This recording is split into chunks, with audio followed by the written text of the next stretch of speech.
আড়াই কেজির মতো মনে হচ্ছে সাইজ। 1 কেজির উপরে মনে করেন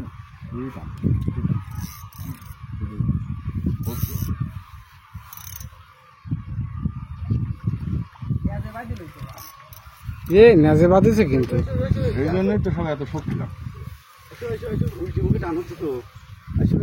শালা নেজে বাঁধিছে, দেখেছি দেখে দেখে দেখি দেখি কখনো বাঁধিছে, কোন বাঁধিছে দেখি। ওরে খালি নেজে বাঁধি রয়েছে না, ওটা মুখেও একটা বাঁধিছে। বাবা মুখে হয়েছে, কাটাও ছুটি গেছে ওখান থেকে, কাটা ছুটে গেছে।